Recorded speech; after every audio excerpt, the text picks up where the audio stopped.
I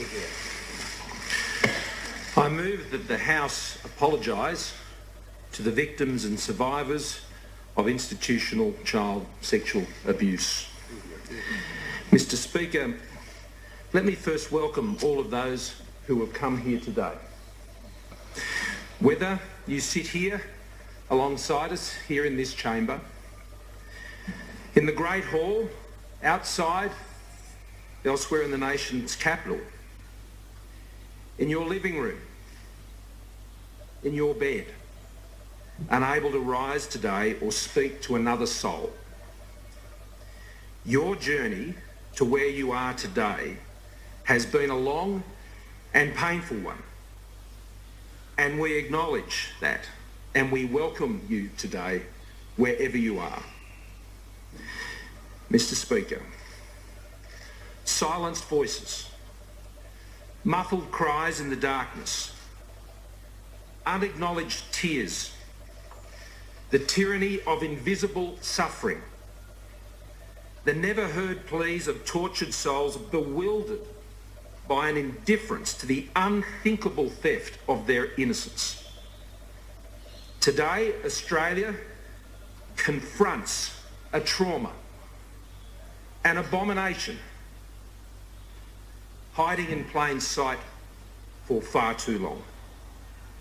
Today we confront a question too horrible to ask, let alone answer. Why weren't the children of our nation loved, nurtured and protected? Why was their trust betrayed? Why did those who know cover it up? Why were the cries of children and parents ignored? Why was our system of justice blind to injustice? Why has it taken so long to act?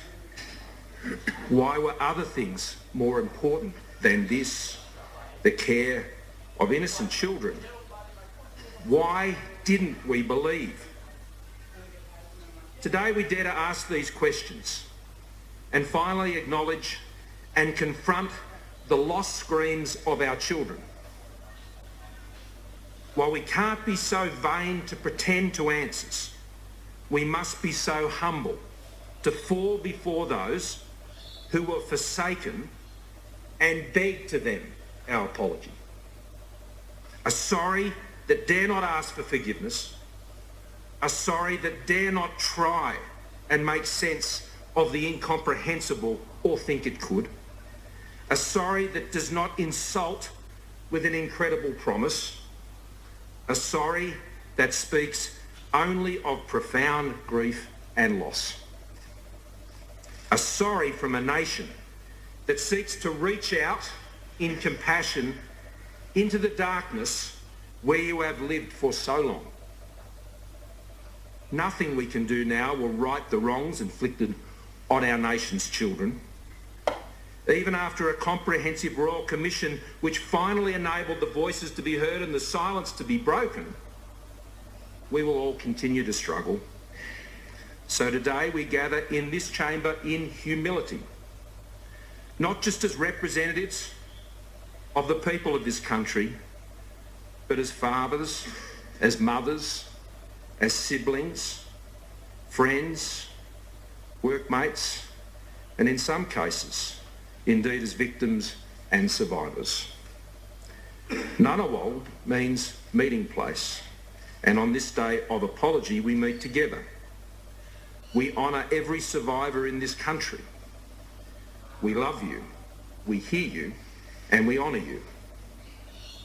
No matter if you are here at this meeting place or elsewhere, this apology is to you and for you.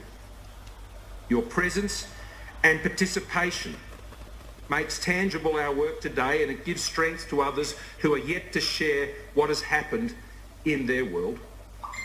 Elsewhere in this building and around Australia, there are others who are silently watching and listening to these proceedings. Men and women who have never told a soul what has happened to them.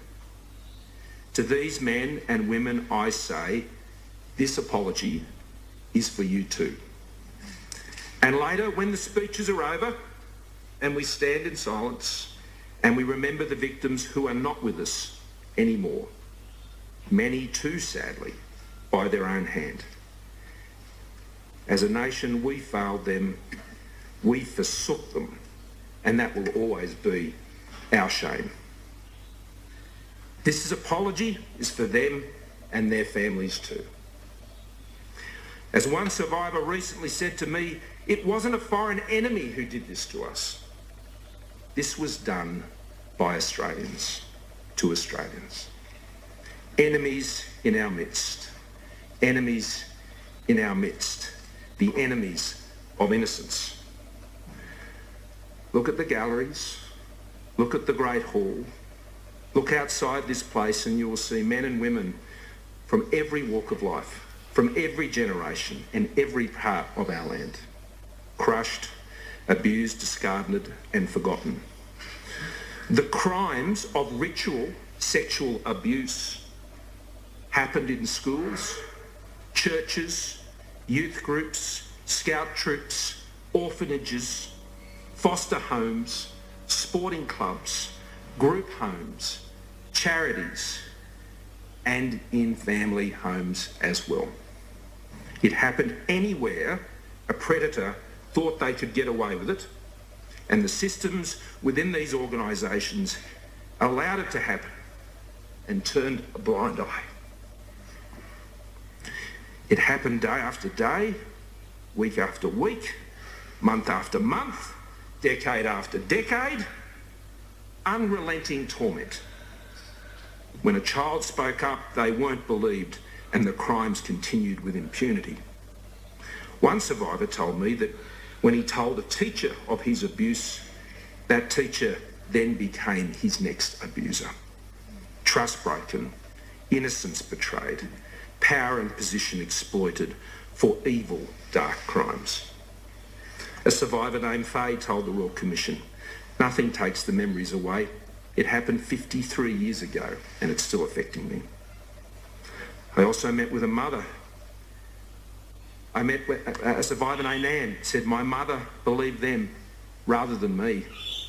But I also met with a mother whose two daughters were abused by a priest the family trusted. Suicide would claim one of her two beautiful girls and the other lives under the crushing weight of what was done to her. As a father of two daughters, I can't comprehend the magnitude of what she has faced. Not just as a father, but as a Prime Minister, I am angry too at the calculating destruction of lives and the abuse of trust, including those who have abused the shield of faith and religion to hide their crimes. A shield that is supposed to protect the innocent, not the guilty, and they stand condemned. One survivor says, it was like becoming a stranger to your parents. Mental health illnesses, self-harm and addictions followed. The pain didn't stop with adulthood. Relationships with partners and children became strained as survivors struggled with the conflicting currents within them.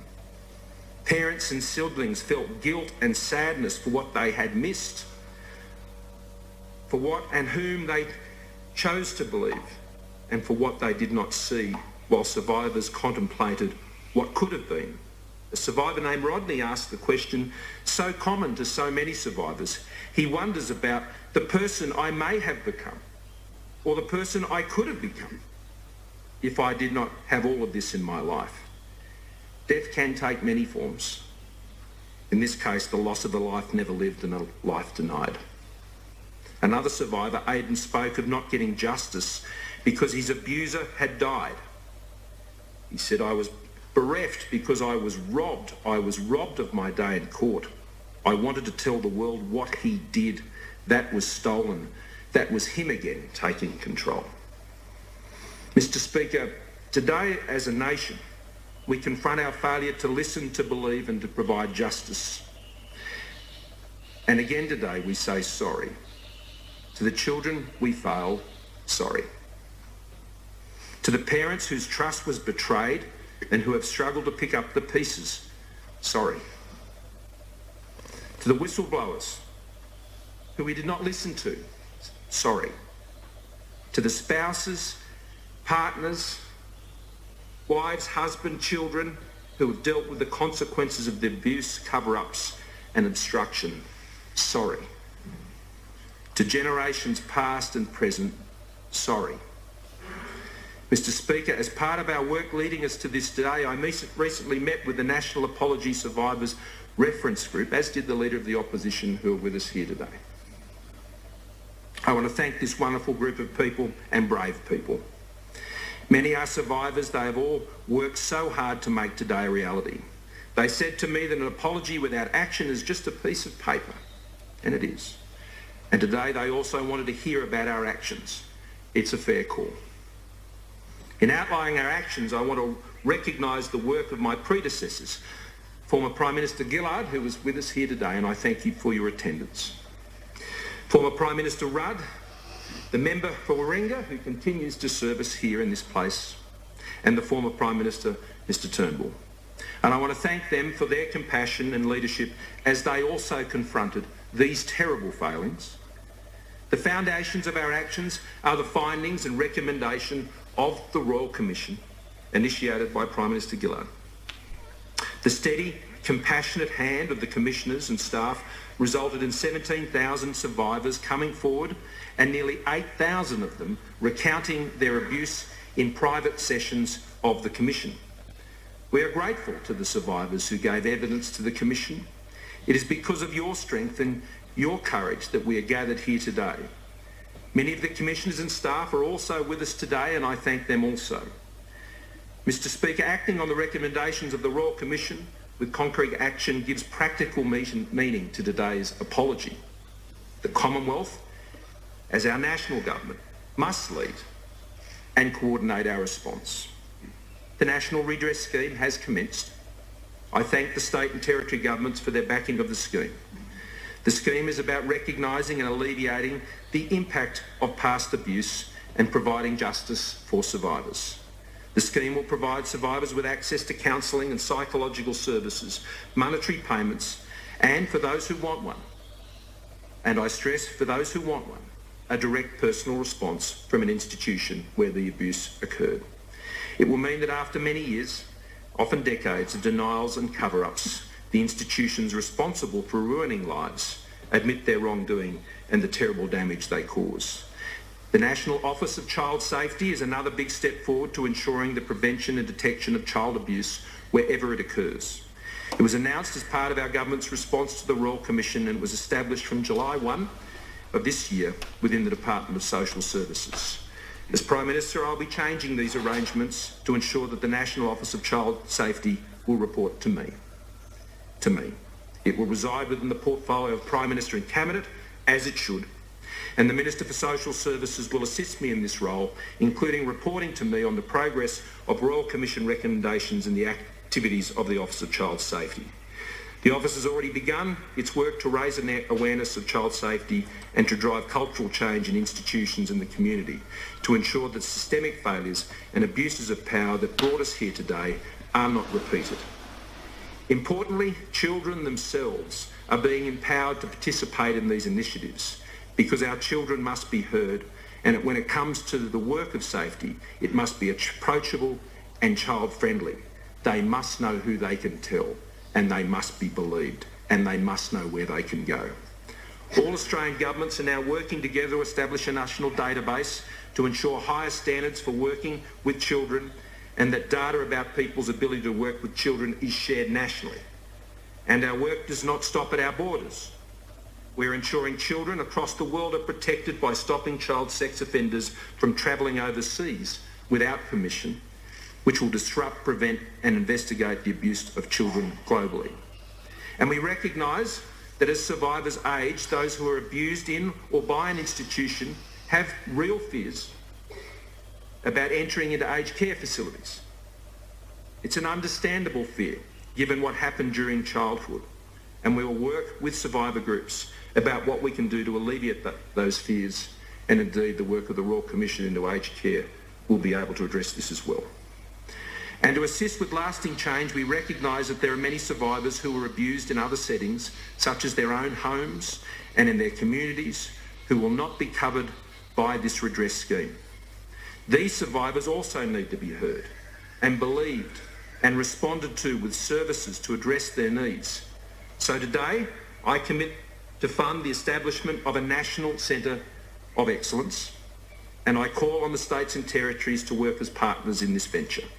This centre will be the place to raise awareness and understanding of the impacts of child sexual abuse, to deal with the stigma, to support help and seeking and guide best practice for training and other services. All of this is just the start. The Australian Government has not rejected a single recommendation of the Royal Commission.